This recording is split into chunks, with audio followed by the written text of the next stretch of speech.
नहीं भैया, नया टॉपिक है और काफी ज्यादा इंपॉर्टेंट टॉपिक है। आसान टॉपिक है। चार डेरिवेशन है, चार की चारों एक तरह से होंगी, ठीक है। बस आपको ध्यान देना पहली डेरिवेशन, ठीक है। टॉपिक का नाम है refraction through the spherical surface. सबसे पहला आता है स्फेरिकल सरफेस।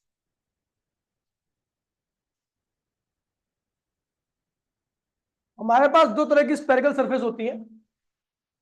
पहली होती है कॉन्वेक्स सरफेस। कॉन्वेक्स सरफेस में क्या होता है?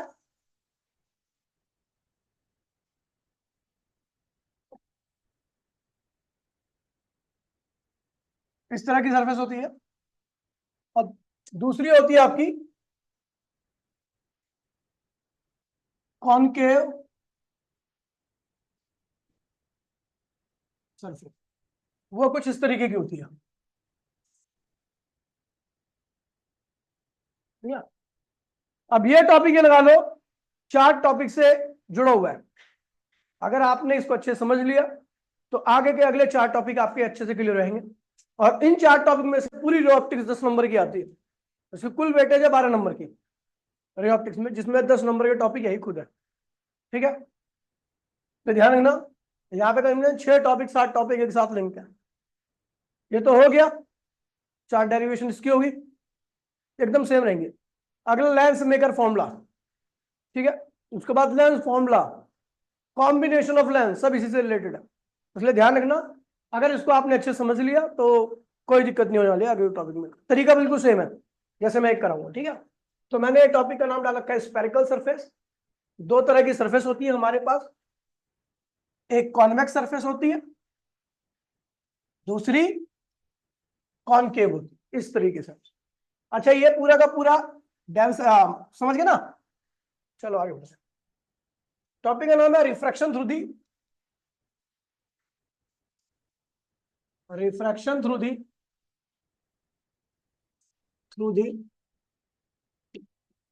स्फेरिकल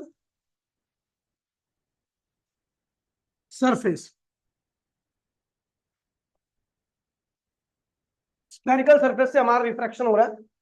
और केस नंबर फर्स्ट कर रहे हैं हम। पहला है जो सरफेस है आपकी, वो convex refraction through the spherical surface. पहली है convex surface. Convex surface, convex surface में केस नंबर फर्स्ट है रेयर टू डेंसर का, रेयर से लेके डेंसर तक का, ठीक है। सबसे पहले बनता है ये डायग्राम। और डायग्राम जिस तरीके से बना रहा हूं, आपको सारे डायग्राम बिल्कुल इसी वे में बनाने हैं। और नाम जो रख रहा हूं जिसका, वही रखना, बहुत आसानी हो जाएगी आपके लिए, ठीक है। सरफेस कैसी हमारी कॉन्वेक्स है, ठीक है। ये कर्व सरफेस है, इसे क्या कहते हैं? Curve surface. अच्छा, कर्व सरफेस का सर्कल कहां बन रहा है, राइट साइड में या लेफ्ट साइड में? इसका जो सर्कल बनेगा वो कहां बनेगा? राइट में बनेगा। तो इसलिए जो रेडियस ऑफ कर्वेचर होगी वो भी राइट में होगी, ठीक है। समझ गया?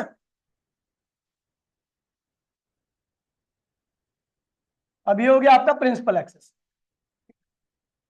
इसे कहते हैं प्रिंसिपल एक्सिस। ये आपका प्रिंसिपल एक्सिस।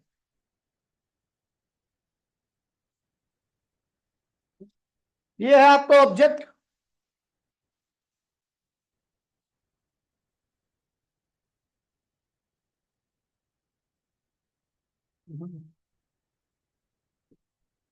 अब देखिए, यहां से दो रे जाएंगी, एक रे ऐसे आ रही है, ठीक है। और जो दूसरी रे है आपकी, वो इस तरीके से इस लाइन में आ रही है। alright। एक रे ऐसे गई, ठीक है, इस वाले पॉइंट पर। और एक रे ठीक है ऐसे गई, ठीक है। और ऐसे ही आपको निकालना है, इसी तरीके से। ये सब नहीं बना रहा, समझ जाना, लास्ट में एक आध दो बना दूंगा, ठीक है। इस वाली का तो कोई पाथ चेंज नहीं होगा, क्योंकि आपको पता है सरफेस के क्या पड़ी है, परपेंडिकुलर। जो सरफेस के परपेंडिकुलर पड़ेगी उसका पाथ चेंज नहीं होता। वो देखा किसी डेविएशन क्या होती है, उसी रास्ते से निकल जाती है। हाँ, स्पीड में चेंज आता है और वेवलेंथ में भी चेंज आता है, लेकिन जो एंगल होता है वही रहता है, ठीक है। लेकिन आपको पता है इसके बारे में, अच्छा देखो, ये अगर ये सरफेस है, ये जो आपकी सरफेस है ये ऐसी है ना, तो यहां पर आपकी इसका भी रिफ्रैक्शन होगा। क्या है यार,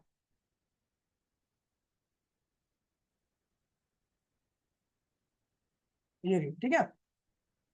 अब इसका क्या हो रहा है, यहाँ पर रिफ्रैक्शन हो रहा है, और जहां पे रिफ्रैक्शन होता है वहां पर क्या खींचते हैं हम, नॉर्मल। क्या खींचते हैं, नॉर्मल। तो ये हो गया भैया नॉर्मल। क्या कर रहा हूं मैं, ये नॉर्मल है।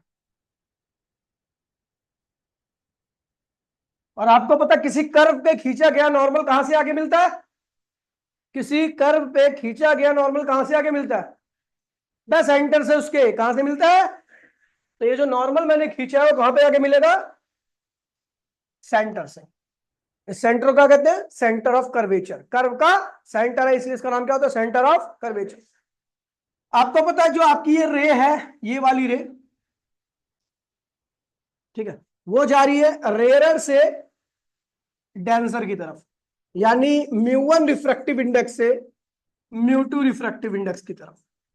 और आपको पता है अगर लाइट आपकी रेयर से डेंसर जाती है तो उसको पता है रिफ्रैक्शन के बाद वो क्या होती है भैया, नॉर्मल की तरफ बेंड कर जाती है। तो भैया ये नॉर्मल की तरफ बेंड हो गई, और जहां मिली वहां बन गई आपकी इमेज। क्या बन गई, क्योंकि एक रे ऐसे थी, ये जा रही थी, दूसरी रे आपकी इस डायरेक्शन में आई, और जब दो रे आपस में मिलती है तो वहां पर बन जाती है इमेज। और यहां पर दो रियल रे एक दूसरे को इंटरसेक्ट कर रही है तो इमेज भी कैसी बनेगी, रियल। एक रियल एक वर्चुअल होती तो इमेज बनती वर्चुअल, दोनों वर्चुअल होती तो भी इमेज क्या बनती, वर्चुअल। यानी रियल रे बनने के लिए सारी रे का रियल होना कंपलसरी है। समझ गए, चलो। अच्छा आप देखिए, ये एंगल मैं नाम लिख रहा हूं, ध्यान दीजिए। ये एंगल है आपका इंसिडेंट रे, ये कौन सी रे है, इंसिडेंट रे। और ये क्या है, नॉर्मल। इंसिडेंट रे और नॉर्मल के बीच में एंगल क्या बनता है, आई। ठीक है। अच्छा ये क्या है, रिफ्रैक्टेड रे है, ये क्या है, नॉर्मल। रिफ्रैक्टेड रे और नॉर्मल के बीच में एंगल बनता है आओ, रिफ्रैक्टेड रे और नॉर्मल के बीच में एंगल बनता है आर। ठीक है। अब एक कंस्ट्रक्शन और कर रहा हूं मैं, यहां से यहां पर एक लाइन खींच रहा हूं परपेंडिकुलर, कोई दिक्कत तो नहीं है। ये परपेंडिकुलर लाइन इधर से भी उधर से भी, हर जगह से परपेंडिकुलर, एक परपेंडिकुलर तो इधर से होगी तो उधर से दो होगी, है ना। इसका नाम दे दिया, मुझे सारे डिस्टेंस को यहां से मेजर करना है, तो इसको नाम दे दिया पी। नाम जो दे रहा हूं वही आपको भी देना है। और ये इसको नाम देना है एल, इसको नाम देना है एम, ये है आपका ओ। सारे नाम मैं दे चुका हूं ऑलरेडी, ठीक है। अब एक बात बता दूं यहां पर, here M is very very close to P. M और पी दोनों बहुत क्लोज है। तो अगर मैं इस पॉइंट ओ को देखूं, यहां पर एक पॉइंट बना रहा हूं, मैं एम से ये डिस्टेंस लिखूं और पी से ये डिस्टेंस देखूं, दोनों की वैल्यू क्या होगी, सेम होगी, क्योंकि एम और पी बहुत क्लोज है। तो एम से नापा गया डिस्टेंस या पी से नापा गया डिस्टेंस, दोनों क्या होंगे, ऑलमोस्ट आइडेंटिकल होंगे। समझ गए, तो ये आपका एजम्पशन लेके चलनी है, ठीक है भैया। इसलिए मैंने यहां पे लिखा है M is very close to P, पहला पॉइंट ये। दूसरा पॉइंट आपको ये लिख के चलना है, ठीक है, यहां पर जितने भी एंगल है, ठीक है, वो सबके सब क्या है, बहुत छोटे हैं। तो यहां पर देखिए पहला एंगल क्या है, आई, दूसरा एंगल क्या है, आर। यहां पर इंसिडेंट रे और प्रिंसिपल एक्सिस के बीच में जो एंगल बनने वाला उसको मैं क्या बोलूंगा, अल्फा। और रिफ्रैक्टेड रे और प्रिंसिपल एक्सिस के बीच में जो एंगल बनने वाला उसको बोलूंगा बीटा। और नॉर्मल और प्रिंसिपल एक्सिस के बीच में बनने वाले एंगल को मैं बोलूंगा गामा। ठीक है। तो दूसरा पॉइंट लिख रहा हूं कि here angle alpha beta gamma I and R are too small. ये सारे एंगल्स बहुत छोटे हैं। ये सारे एंगल क्या है भैया, इसे भेज दे, आगे भेज दे। अभी रुक जाओ, अभी तेरे को बताऊंगा, रुक जाओ, सब बैठ रहे हैं भैया, ठीक है। सारे एंगल क्या भैया बहुत छोटे हैं। जब सारे एंगल बहुत छोटे होंगे तो आपको पता है जब एंगल छोटा होता है when theta tends to zero, theta बहुत छोटा होता है, थीटा को हम लिखते हैं साइन थीटा या क्या लिखते हैं टेन थीटा, रिक्वायरमेंट के हिसाब से लिखते हैं, याद है ना। ये क्यों लिख सकते हैं पता है आपको? किसको किसको पता है इसका रीजन? ये एंगल छोटा होता है तो उसको theta sine theta tan theta सब लिख सकते हैं। पता है आपको रीजन? किसको किसको नहीं पता हाथ खड़े करो, जिसको इसको नहीं पता, नहीं पता बैग गड्ढे हो। ये एक ट्राइंगल बना लिया मैंने, ठीक है, इसका एंगल बहुत छोटा है, ठीक है। तो ये अब ये ध्यान रखना कि इसका एंगल बहुत छोटा है, तो ये वैसे मैं बोलूंगा ये क्या है बेस है, ये क्या है हाइपोटेनियस है, और ये क्या है परपेंडिकुलर, है ना। एंगल छोटा होने की वजह से इफ थीटा बहुत छोटा होता है तो देन आपको क्या बेस और हाइपोटेनियस दोनों की वैल्यू क्या मिलेगी सेम। और परपेंडिकुलर कैसा बिहेव करता है, कैसा बिहेव करता है आर्क की तरह, कैसा बिहेव करता है, समझ गए। अब क्या होता है देखिए साइन थीटा निकालो, बताओ साइन थीटा क्या होगा। साइन थीटा क्या होगा परपेंडिकुलर अपॉन में टेन थीटा क्या होता है बेस अपॉन में, सॉरी परपेंडिकुलर अपॉन में बेस, और आर क्या होता है रेडियस इंटू में एंगल। एंगल क्या होगा आर्क इंटू में ए आर्क अपॉन में क्या एंगल, हाँ ठीक है आर्क अपॉन में रेडियस, ठीक है भैया। ये तीन फॉर्मूले में पता ना, पहला फॉर्मूला ये जानते हैं, दूसरा ये जानते हैं, और तीसरा हम ये जानते हैं, ठीक है। आर की उसमें रेडियस इंटू में थीटा होता है, ठीक है। अब अगर मैं देखूं तो हाइपोटेनियस और बेस दोनों बराबर है, इसको मैं एक्स लिख सकता हूं, क्या लिख सकता हूं एक्स, एंगल छोटा होने पर आपको हाइपोटेनियस, तो इसको क्या लिखूंगा पी अपॉन में एक्स, क्या लिखूंगा इसको भी क्या लिखता हूं पी अपॉन में एक्स। आर का आपका क्या है भैया, आर क्या है पी के बराबर, और रेडियस, और रेडियस क्या है भैया, यहां पर अगर देखो तो ये एक सेक्टर सर्कल की तरह भी बिहेव कर रहा है ना। तो इसमें पी और इसको भी क्या लिखता हूं एक्स, ठीक है। तो हम देख रहे हैं यहां पर थीटा की वैल्यू क्या आ रही है पी अपॉन में एक्स, टेन थीटा की वैल्यू भी क्या आ रही है पी अपॉन में एक्स, और साइन थीटा की वैल्यू भी क्या आ रही है, तो सब एक दूसरे क्या है बराबर है। एंगल छोटा होगा तो हाइपोटेनियस बेस के बराबर होगा, ठीक है।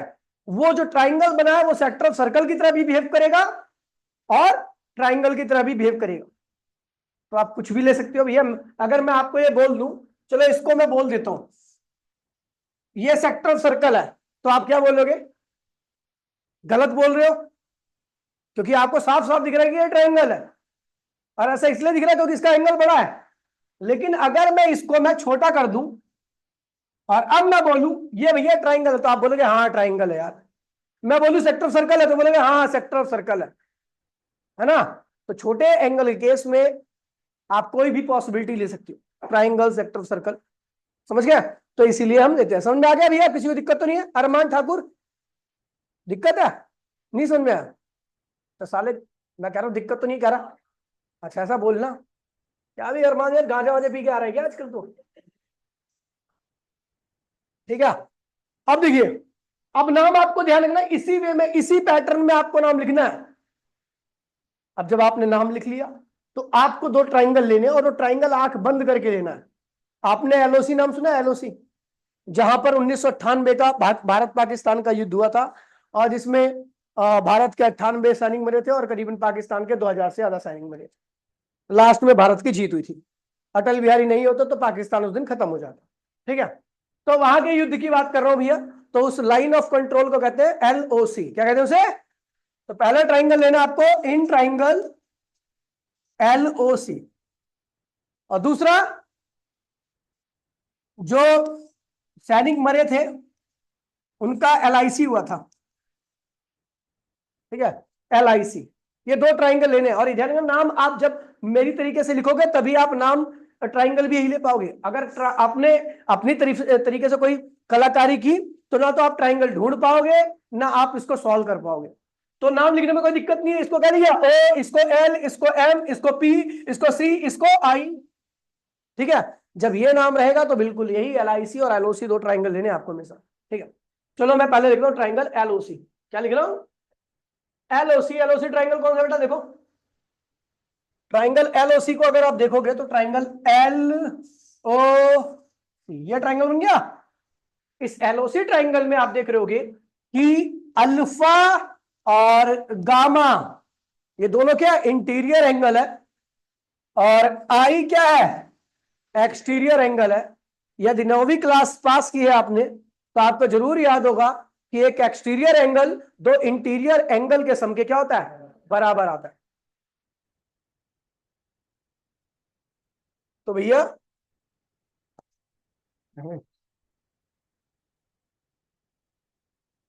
ठीक है, तो आता है भैया यहाँ पर आई एक्सटीरियर एंगल है जो कि दो इंटीरियर नहीं अल्फा और गामा के सम के क्या होगा? बराबर आएगा। ठीक है, चलो LIC देख लीजिए। LIC कौन सा ट्राइंगल है? तो LIC आपको दिख रहा होगा LIC, ये ट्राइंगल है। इसमें आर और बीटा क्या है? इंटीरियर है, और गामा क्या है? एक्सटीरियर है। दो इंटीरियर एंगल एक एक्सटीरियर एंगल के क्या होते हैं भैया?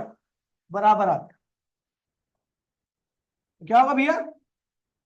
तो गामा आपका एक्सटीरियर था, क्या लिख दिया?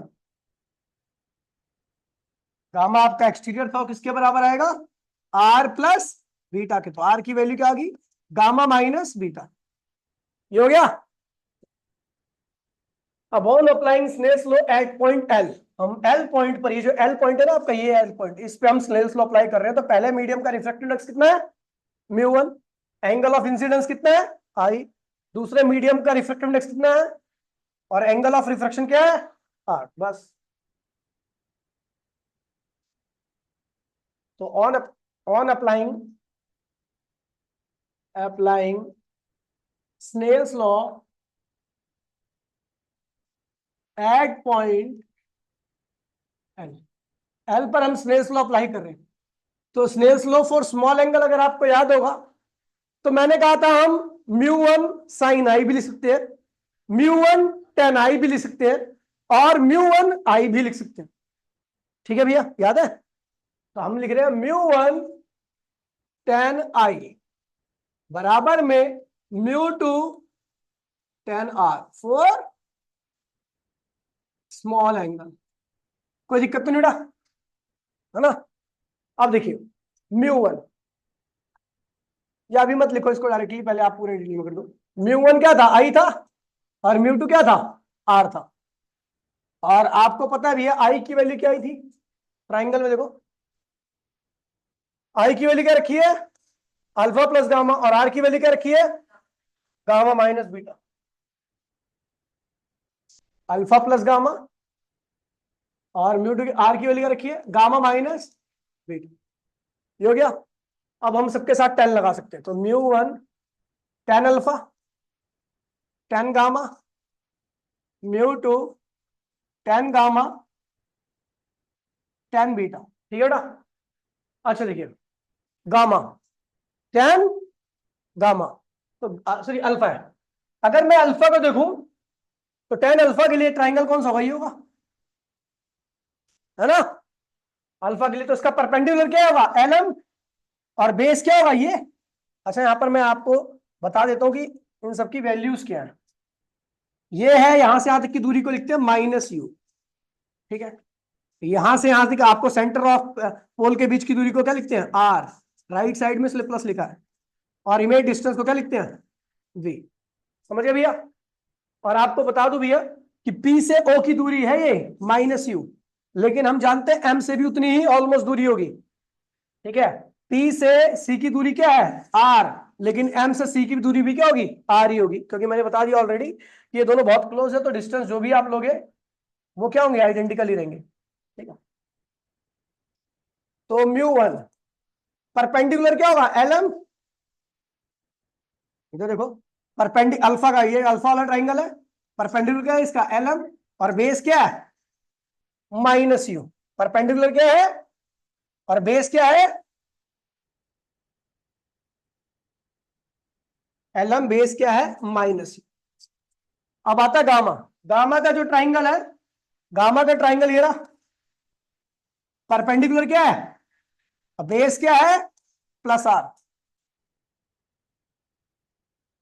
एल एम बेस क्या है, plus R, mu two, gamma की वैल्यू ऑलरेडी हम जानते हैं, एल एम अपॉन में R minus tan beta, beta के लिए ट्राइंगल देखिए, बीटा का ट्राइंगल ये है ना, परपेंडिकुलर क्या है और बेस क्या है, वी, एल एम अपॉन में वी।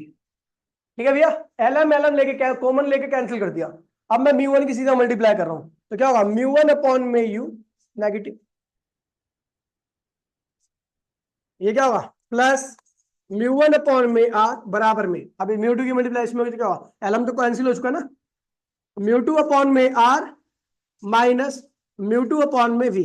ठीक है, इसको इधर की साइड ले आओ और इसको उधर की साइड ले आओ, साइन चेंज हो जाएगा, तो इधर ये इधर आएगा तो क्या होगा, म्यू टू अपॉन में वी, और ये इसके पीछे लिख रहा हूं म्यू वन अपॉन में यू बराबर में, ये उधर जाएगा, ये वाली टर्म उधर जाएगी, तो क्या होगा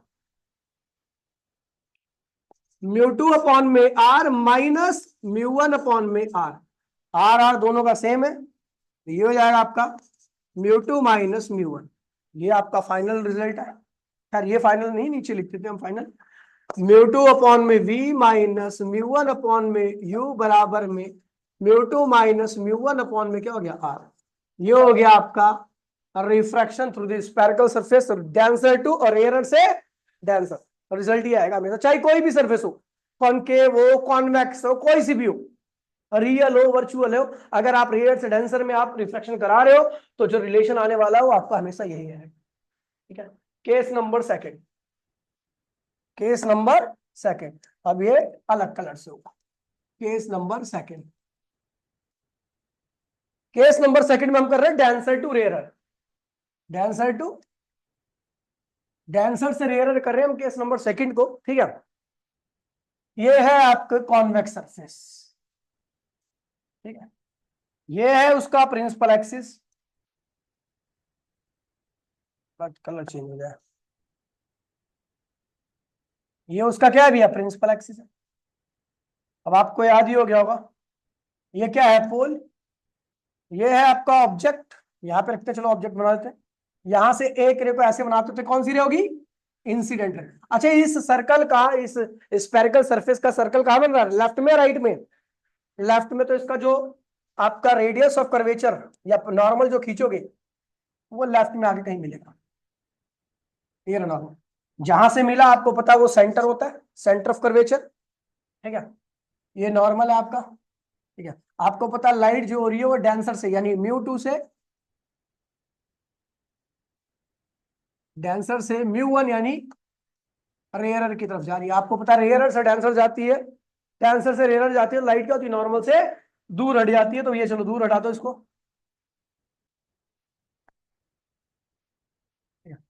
दूर हट गया, दूर हट गई, ये बन गई आपकी इमेज। अब ये इमेज बन गई है, रियल रे के काटने से बनी इमेज है ना, तो ये इमेज कैसी होगी, रियल होगी। ठीक है, अच्छा एक परपेंडिकुलर खींच देते हैं,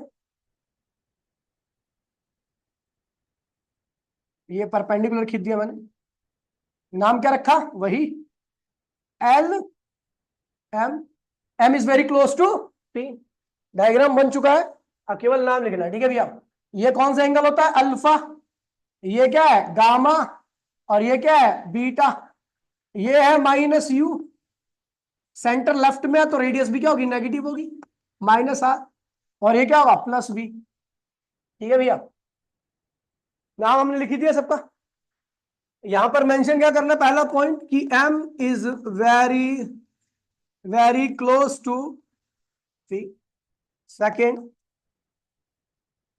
आई आर, अच्छा अभी तो बताई उसे, alpha beta and gamma are too small angles, so अच्छा ये क्या एंगल, नॉर्मल के साथ इंसिडेंट है, ये नॉर्मल है तो उसके बीच में एंगल क्या बनेगा, आई, ये नॉर्मल है ये रिफ्लेक्टेड रहा तो एंगल क्या बनेगा, आर, है ना।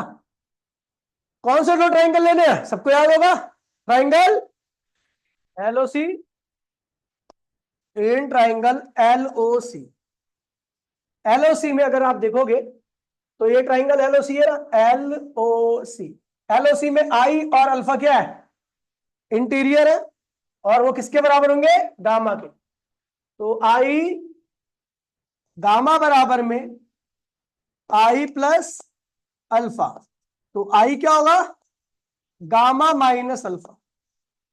कोई दिक्कत तो नहीं है।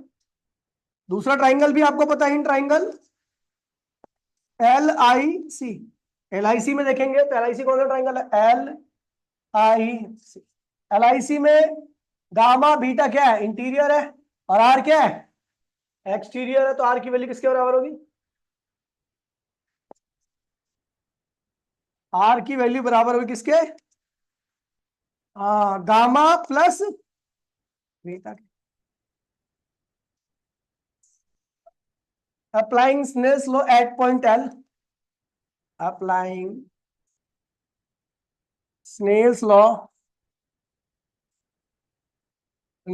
Eight point L, L point पर स्नेल्स लॉ अप्लाई कर रहा हूं।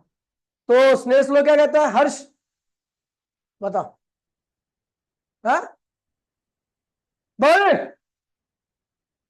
क्या कह रहा है, इतनी तेज आवाज है क्या तेरी,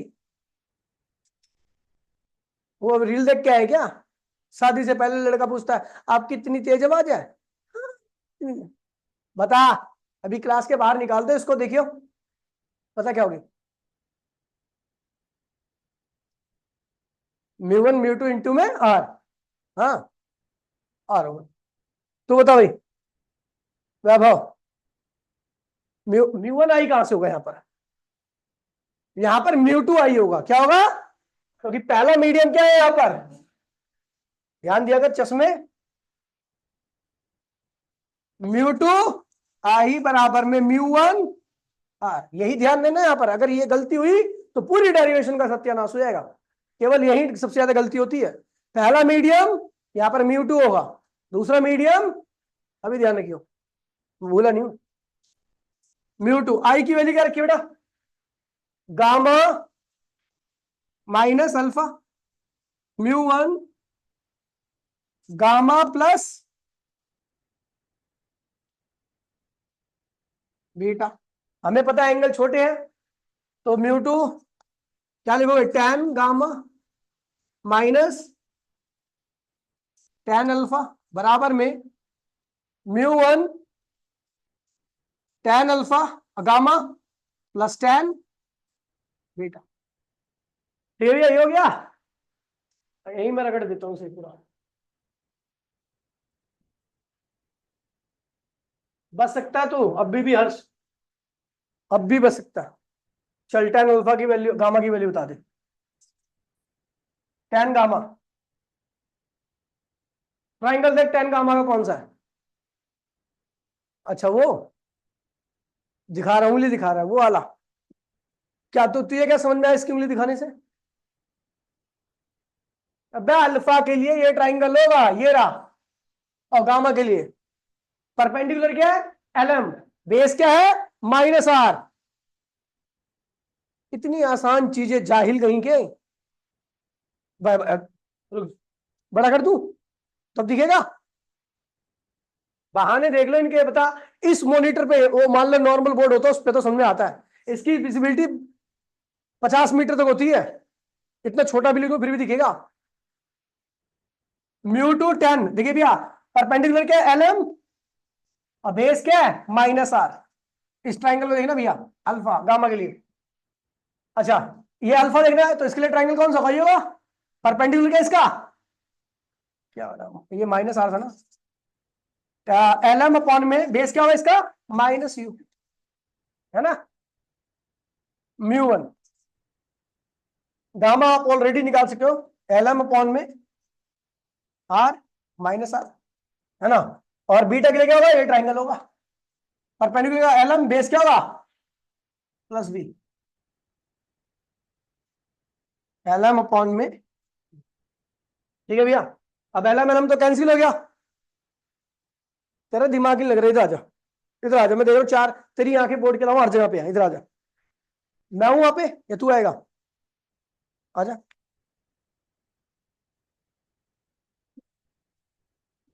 तेरे जैसे बच्चे ऐसे पढ़ते नहीं है, 4 बुराइयां मार के आते हैं, आए ही नहीं है पेपर में, बेवकूफ कहीं का। छी, एलएम एलएम कॉमन लेके कैंसिल कर दिया, ठीक है। अब मैं सीधा म्यू टू की मल्टीप्लाई करूं तो क्या होगा, mu two minus mu two upon में आर, म्यू टू की मल्टीप्लाई में ये माइनस माइनस क्या होगा, प्लस हो गया, ठीक है। तो क्या होगा, प्लस म्यू टू अपॉन में यू बराबर में क्या होगा, माइनस म्यू वन अपॉन में आर। उधर चलिए, उधर चलिए, उधर जब दिखेगा नहीं मैं आ जाऊंगा तो। अरे उधर चलिए मेरे भाई, कितना ध्यान दे रहा हूं फिर भी। म्यू वन अपॉन में क्या होगा भी, समझ गए भैया, ये हो गया। अब करो उल्टा सीधा, किसको ले आना पता आपको, इसको ले जाओ उधर और इसको ले आओ, हाँ इधर, ठीक है, हाँ ठीक है, सही है, सही है, ये हो गया,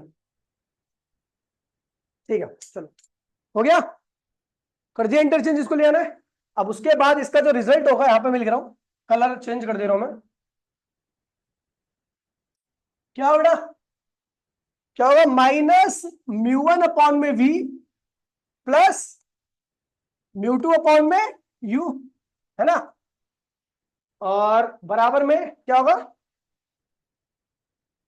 और ये होगा भैया आपका म्यू टू अपॉन में R minus mu one upon में आर, ठीक है भैया। माइनस कॉमन ले लो, ठीक है, तो माइनस मैंने कॉमन ले लिया तो ये प्लस हो जाएगा, म्यू टू अपॉन में भी ये क्या होगा, माइनस हो जाएगा, म्यू टू अपॉन में यू बराबर में, यहां से माइनस कॉमन लोगे, यार कुछ ज्यादा माइनस कॉमन ले लिया मैंने, ठीक है, माइनस कॉमन ले लिया, म्यू वन अपॉन में V minus mu two upon में यू बराबर में क्या होगा, यहां से माइनस कॉमन लगे तो क्या होगा, ये प्लस हो जाएगा, तो इसे आगे लिख देना जो प्लस हो गया है। तो म्यू वन अपॉन में R minus mu two upon में आर, तो बेटा ये माइनस जो आपने कॉमन लिया था यहाँ पे लिख दिया आपने, वो माइनस ये माइनस क्या हुआ, कैंसिल हो गया, तो क्या हुआ, म्यू वन अपॉन में V minus mu two upon में यू बराबर में mu one minus mu two upon में आर, ये हो गया आपका, जब आपकी रे कहां से आ रही है, डेंसर से रेयर आ रही है, ठीक है भैया। अब मैं 2 डायग्राम बना रहा हूं जो कि आपको घर से कराना, बिल्कुल सेम पैटर्न में, ठीक है, बिल्कुल सेम यही पैटर्न रहेगा, कोई पैटर्न चेंज नहीं होगा, तो बेटा रुक जाइए, मार खा के जाएगा, ठीक है, ठीक है। दूसरी सरफेस है आपकी कॉन्वेक्स, कॉनकेव, कॉनकेव सरफेस है, ठीक है, सरफेस कॉनकेव है, केस फर्स्ट है, रेयर से। अब ये डायग्राम ध्यान रखना, ये थोड़ा सा कॉम्प्लिकेटेड है और अपनी कलाकारी मत करना, आप फुट्टे से ही बनाना डायग्राम, फुट्टे और पेंसिल के, पेन की मदद से, पेंसिल से मत बनाना डायग्राम पेपर में, क्योंकि पेपर में मिट जाती है डायग्राम, पेपर चेक होता है 1.5 महीने बाद, और आपकी पेंसिल होती है 1-2 रुपए वाली, मिट जाएगी फिर वो, ठीक है, रेयर से आंसर, ठीक है। तो डायग्राम बड़ा सिंपल सा है, कोई दिक्कत नहीं है। ये है आपकी कॉनकेव सरफेस, फिर दोबारा बोल रहा हूं भैया, फुट्टे से ही बनाना डायग्राम आप, ठीक है। डायग्राम रे ऑप्टिक्स में डायग्राम के ही नंबर होते हैं, ठीक है। ये हो गया आपका प्रिंसिपल एक्सिस,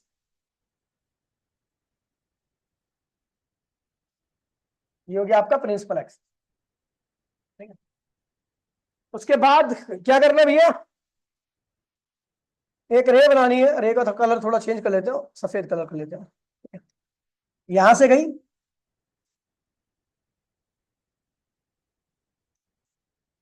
ये ऐसे गई। अब आपको पता है इसका सर्कल कहां बन रहा है, लेफ्ट में राइट में, लेफ्ट में, तो इसका जो आपका रेडियस परपेंडिकुलर खींचोगे वो ऐसे रहेगा,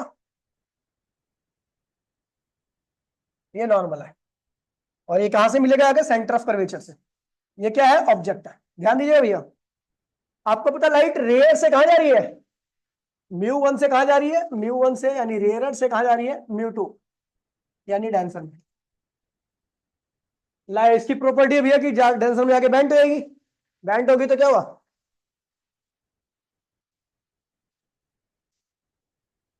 ऐसे निकलेगी, मुझे ऊपर से मतलब नहीं है, ऊपर भी रिफ्लेक्शन होगा लेकिन मेरे को उतना ही काम है बस अंदर तक का, ठीक है, इसलिए मैंने आगे कुछ चेंज नहीं दिखाया, ठीक है। तो ये ऐसे चलेगी।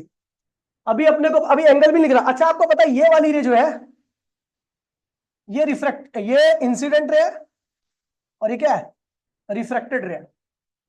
और एक रे आप ऐसे बनाते हो इस वाले रास्ते पे, ये दोनों रे आप कभी नहीं मिलेंगी, नहीं मिलेंगे तो इमेज कभी नहीं बनेगी, रियल इमेज तो नहीं बनेगी। इसलिए हम क्या करते हैं, इसके पाथ को रिट्रेस करते हैं। और जब मैंने इसके पाथ को रिट्रेस किया,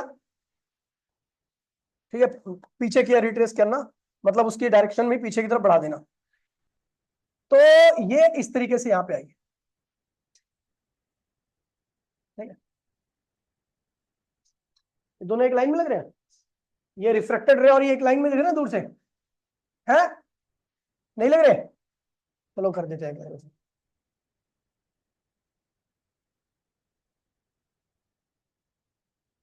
अब लग रहे होंगे, लग रहे हैं, हाँ लग रहे हैं, लग रहे हैं, ठीक है। अब इसको थोड़ा सा मैग्नीफाइड कर दो,